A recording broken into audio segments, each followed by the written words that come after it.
This is Randy Finney with Right Side of the Chart, and this is an early session update for Friday, September 13th, 2019. I wanted to do a video, get my thoughts out there, because I can, although I posted, the charts I'm going to go over now, most of, or all of which I posted already this morning, but it helps me to kind of convey my thoughts, and a lot of this stuff is interrelated, and that's really what I wanted to impress. So, first off, we'll start out with the equity markets. They did break down. We had divergences building, and we could certainly, and we still could thrust up. But as I said today, these are the active trading ops. That if you're an active trader, you got, you can jump on these. Break at that. I said would trigger the first sell signal, which it did. And you can see impulsive selling. It's not mere coincidence. There's the drop right there. Started before the market opened. We had retail sales today, but that didn't trigger any type of waterfall selling. It just kind of built once that level clearly went. And so you can see now we're at support, 78.83, as I mentioned, a pretty decent support on NQ right there. In fact, I just paused the video to reverse it, my short there. So that's active trading stuff. And again, so these are the levels to watch. And what I wanted to do is get to the precious metals here in a second as well. So of course, 78.83 is pretty decent support. You can see again, it's it was the top of that range right here recently, and that was resistance. Resistance acted as resistance right here. We took it out. Resistance once broken becomes support. So now I'd expect a bounce from here, and where it goes, I'll just trail up stops and keep my stops right now. I'll allow down to here. We're gonna, if we hit this trend line, if we break 78.83, there's not a lot of downside to that trend line, and I would put pretty good odds, especially with the FOMC meeting coming up, that if we hit that on the initial tag, at least we get a bounce. So that's how I look at things.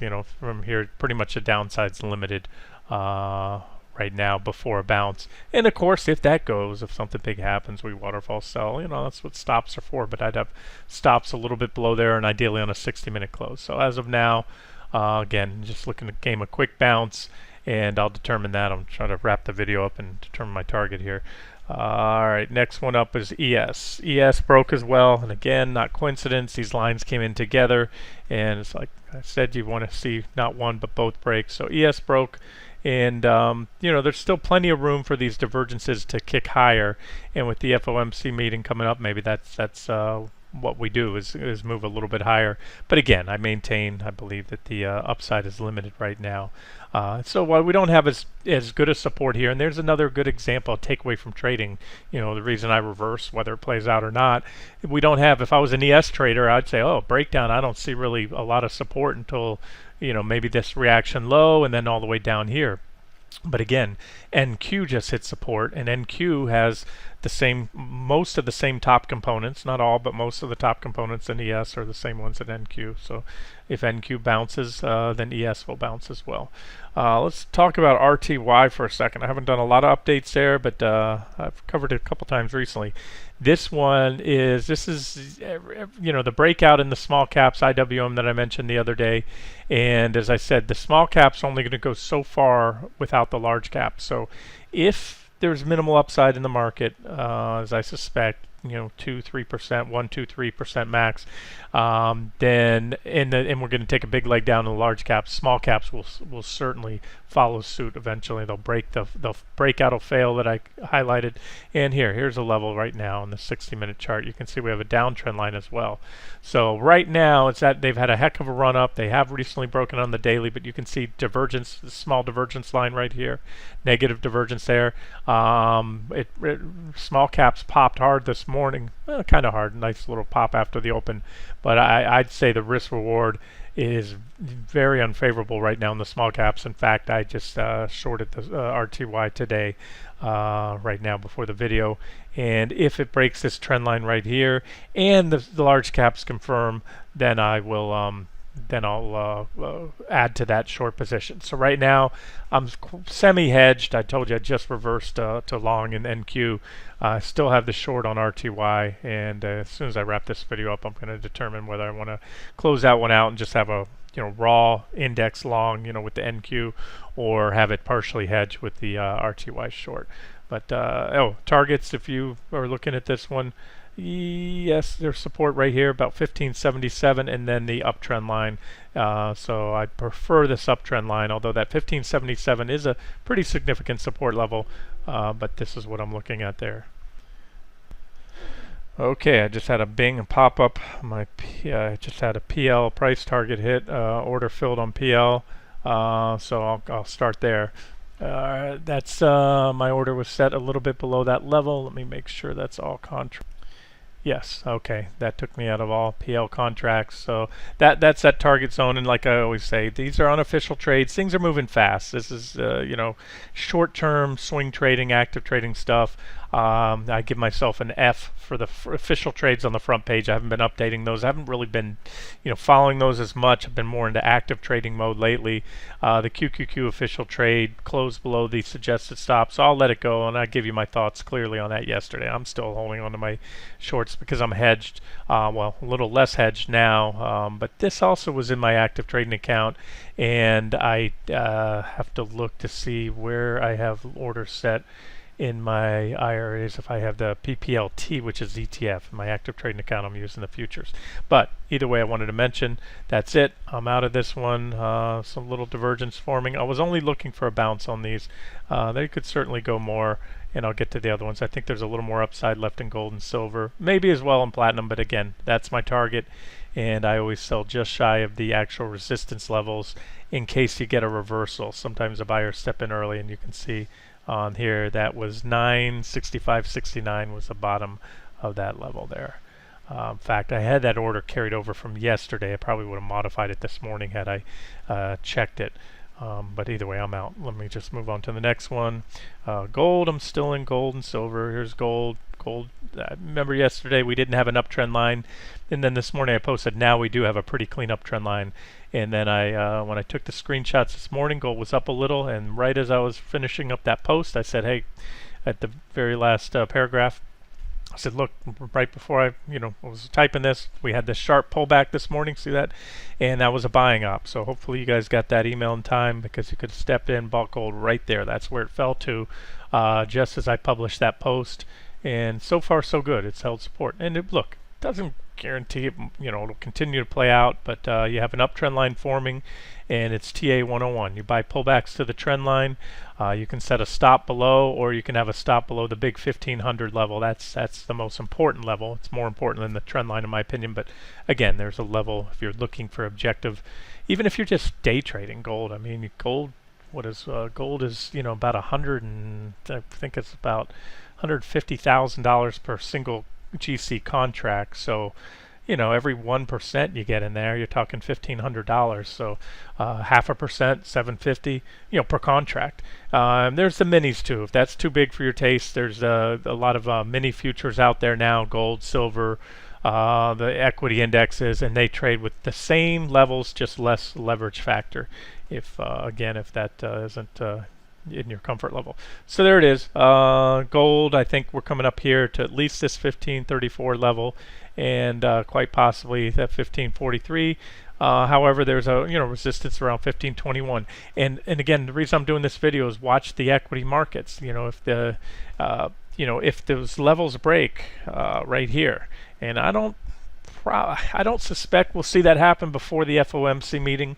It is possible. Markets usually go into a holding pattern before then, so expect a lot of chop and slop, and that's why I'm actively trading again. That's why I'm in. Let me give you another level right now since I jumped back to NQ.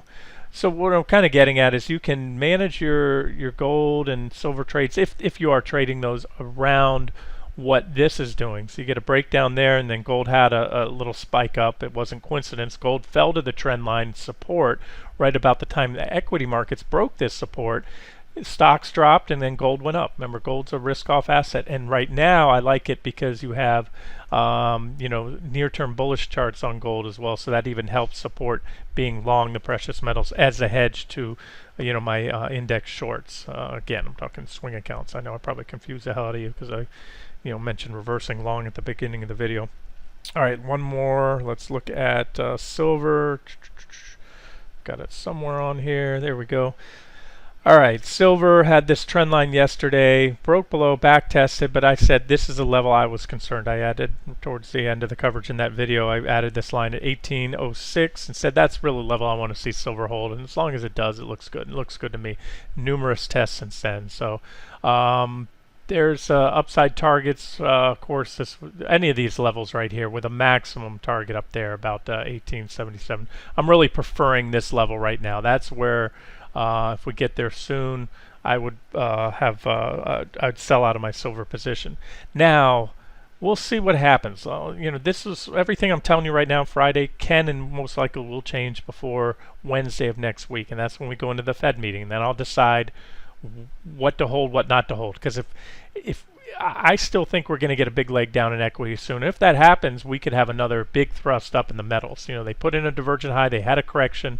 They're still overbought on the long-term charts, but don't underestimate just how far and fast the metals can go when they want to rally. I've seen it before.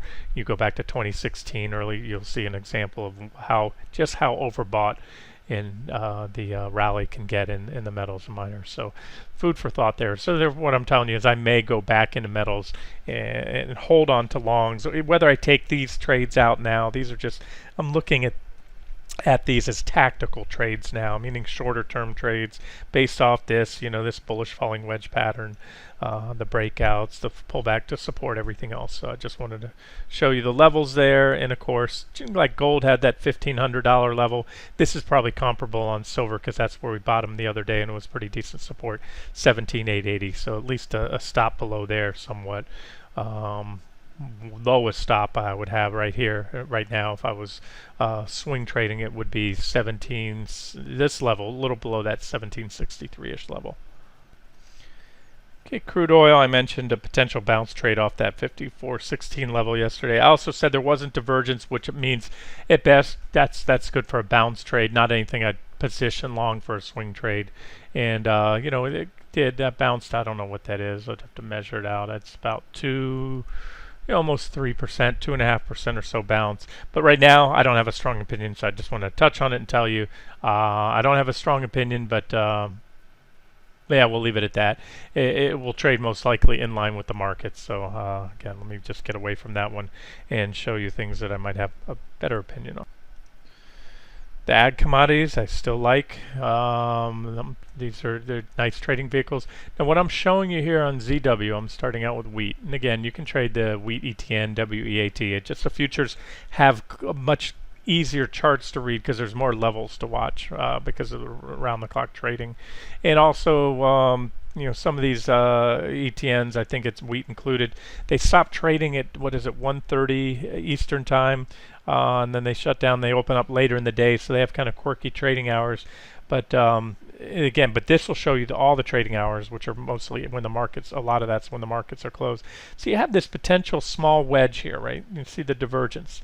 I pointed this out back here, and it broke out above the trend line, very impulsive move up, then it broke above this larger trend line.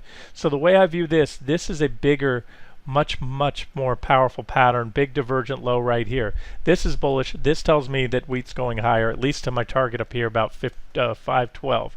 However, this says we have near term a small bearish pattern that may play out. It might not. Sometimes these are burned through. If it does, then I'd be looking to buy pullbacks to either the 477 level, possibly another back test of the trend line, although we already tested it once, and I'd probably be stepping in here, adding to my wheat around 477 because you have this basing pattern right here. That's where it broke out of. So, and that would also about be where the wedge projects to. And should it go through there and come back test, maybe even that on there. We'll have to see how the charts look at the time. Could probably draw a trend line off the lows. Now let me remove that for now. Anyways, I still like it. And again, that's active trading stuff. If you have a position in wheat, a swing trade position, I don't see any reason. This, maybe a pullback you might want to ride out because these divergences could get burned through, or maybe we pull back and it's a minor pullback and we head on up. But either way, I still like it because of the breakout there. That's wheat.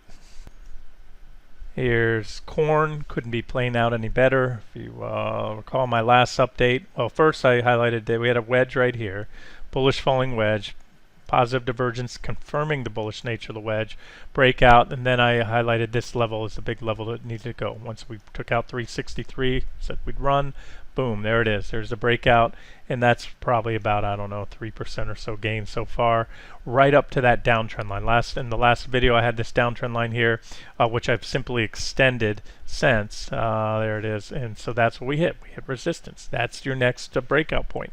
When that level goes, then we head up here to my 381 target, and so forth and so on. So looking good so far. Little bit of work to be done because you have these reaction highs. I think once it might base around here, around 381, if it can get there soon, and then break out above there, and that'd be a nice bottoming basing pattern for corn. We're on corn CC, and remember, corn and wheat tend to run together, so you don't have the same exact chart right now, the same exact divergence. A little divergent high right here, but not much. Coffee. Let me show you that one. If I can find it, here's coffee. Continues to flag around this 102 area, and I still think we break out and move up here to about that 109 level. That'd be my next swing target right there, and that would be a move in coffee futures of about 6%. So same thing, roughly in the ETN, JO for coffee. Here we are. CC continues to move up. CC is cocoa. And there it is. So there's an example of divergence that was burned through. The last time I had divergence was right there. We moved through. And I mentioned this one recently as a breakout above this big 2278 level. Nice basing pattern there. And boom, we broke out. And I don't see a lot stopping cocoa till we get up here. NIB is the ETN for cocoa. And that'd be another, to get there, about another 3.5% to that next target.